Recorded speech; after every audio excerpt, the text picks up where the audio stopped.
Since arriving at El Miramar, we've been helping out other cruisers. We've got a bit of a philosophy about helping people out. Watch this video. So what are you doing now? You know Dave in his powerboat, he's got hydraulic steering. When he bought the boat it didn't work, and he's managed to get it working.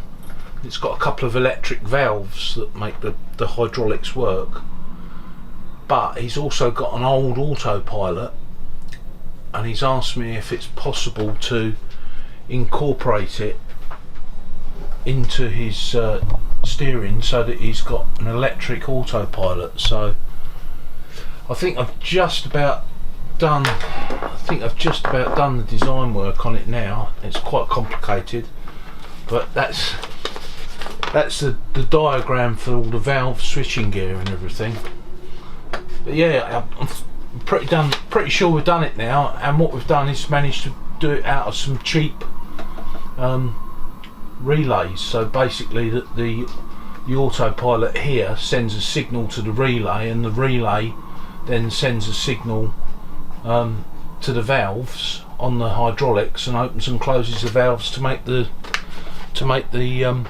rudder work. So yeah, got a few of these jobs now for people, and it's really good to be able to help people out, you know, and pass on a bit of knowledge.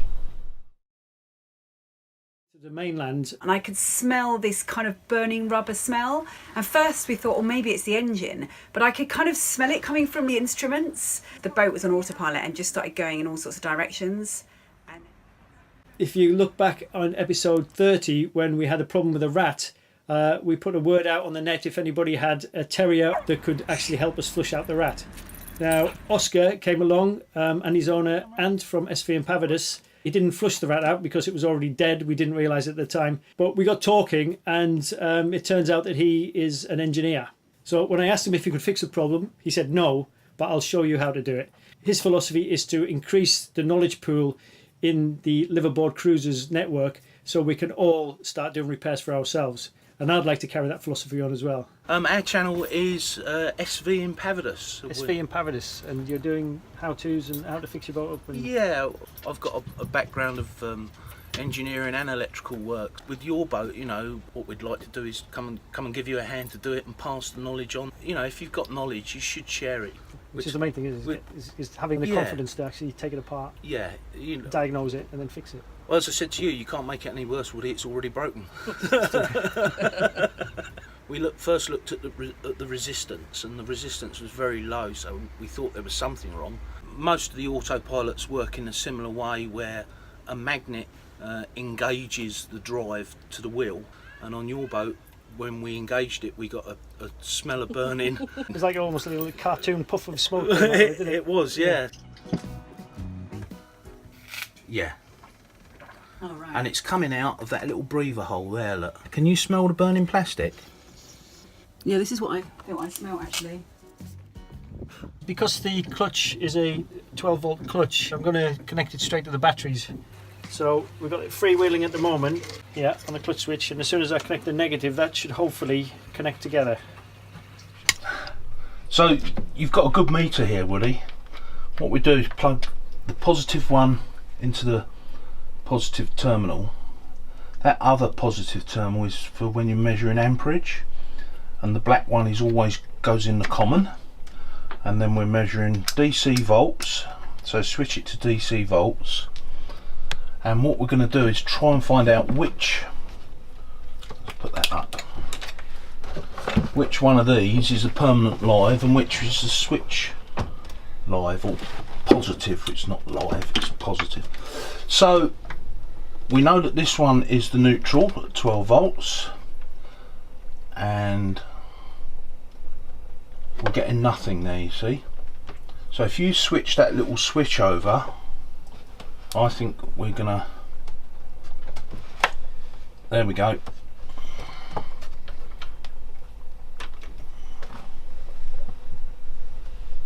Yeah, it's that brown which is bringing in the power. It goes through this switch and then feeds the instruments there. So if you now switch that, that other terminal now goes positive. So this one is the feed, and this one is the switch line. Yeah. Right. So when we connect, Can I just ask a question? Why are these two on a live? Is it that all? these two only become live, become positive when you flick that switch. This cable is just bringing power up to the switch. It goes through the switch. When the switch makes like that, so that splits off to feed the permanently on here, but it also feeds the switch. So it does two things. Yeah. Okay. There's a permanent feed to your GPS, and then there's a switched feed to the processor and the depth sounder. Got it. All right.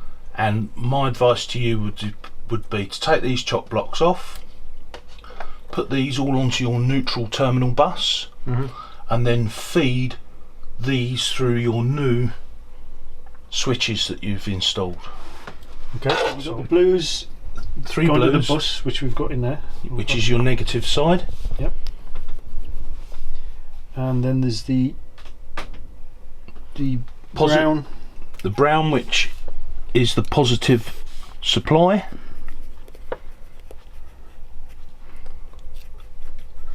And then two reds. So where's that go to? That goes to a switch. Which switch does that go? And that's this switch here. No, but which one will I put it on? You've got a choice of which one you want to feed it from, and we just label it up.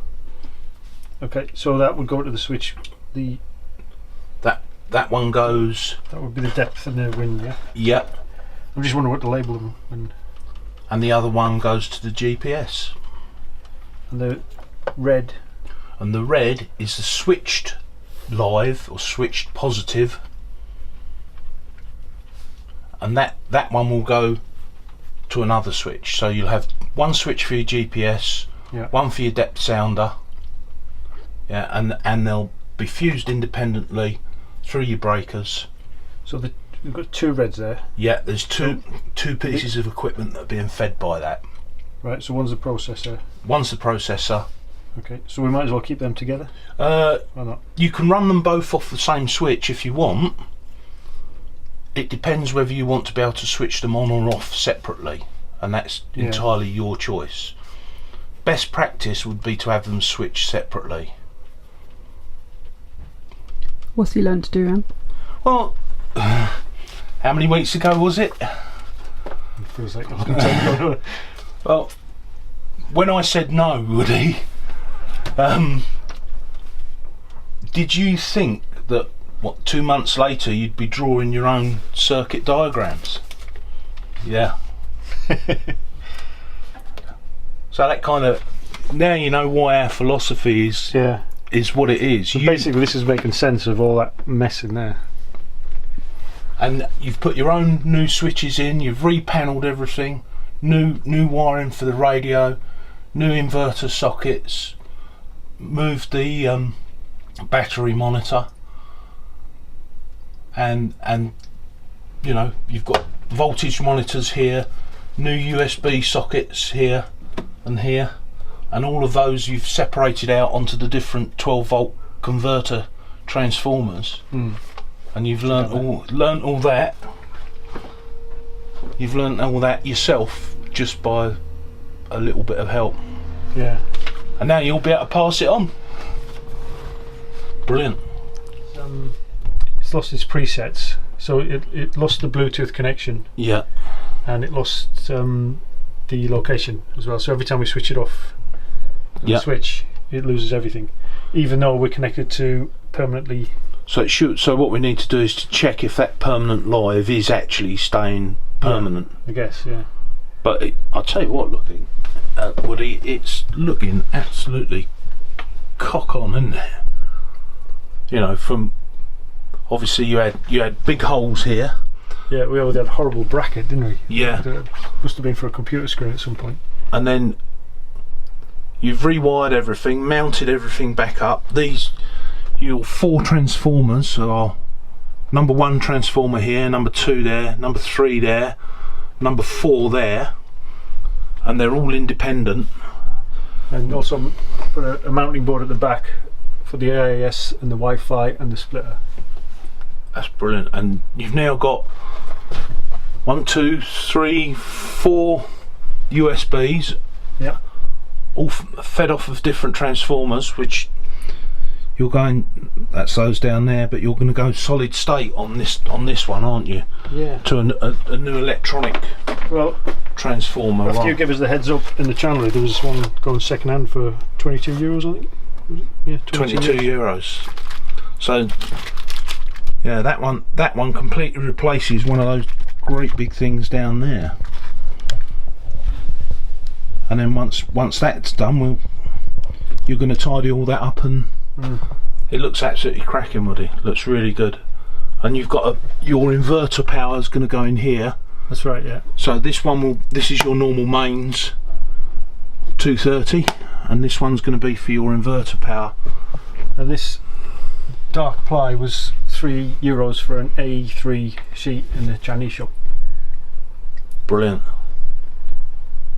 It just looks, looks really nice, Woody. It's a cracking job, mate. Lovely job. What do you think, Orinka, of his cracking job? Yeah, I think it's brilliant, really. Since we didn't really know what was going on, and Woody didn't really understand anything about electrics. I think the fact that he's managed to redo this whole thing, get rid of all the old wires, and reconnect it all is brilliant, really. We have a lot more confidence in that area now, I think. And you've got your chart table back. Yes. Great. Is it connected up then now? What? There's just one more to connect, isn't there? We're just going to test the radio. There's a radio, the processor needs to switch, and then there's the VHF with all of those. Yeah. Oh, sorry, the AIS.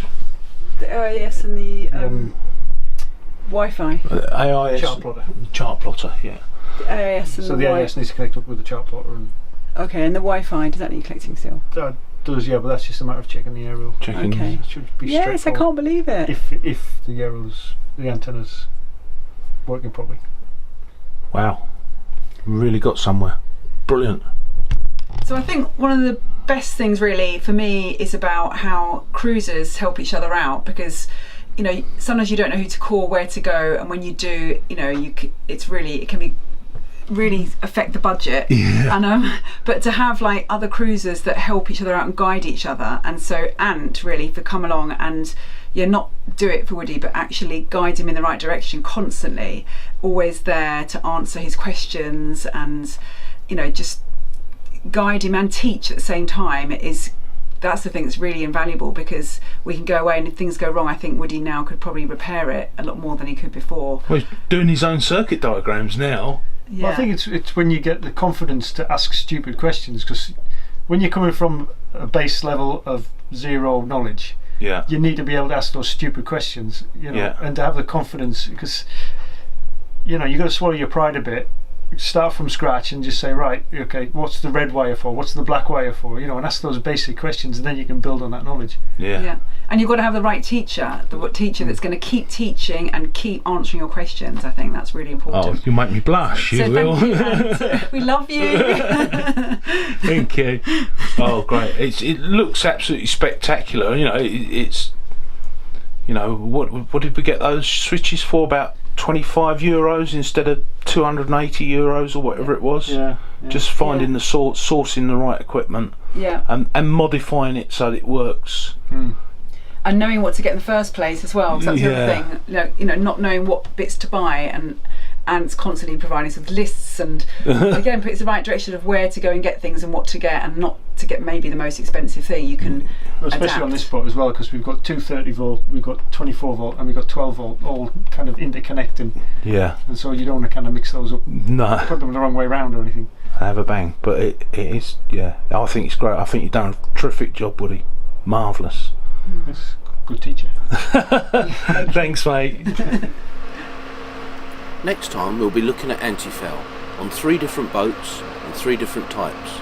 They'll all have been in the water, sailing down to the Med for approximately the same time. I think it'll be an interesting video. Don't forget to watch. So hit the red subscribe button and hit the bell You'll always get a notification when a video goes up. To our subscribers, thanks. We make these videos for you. Please share, like and subscribe and give us a thumbs up.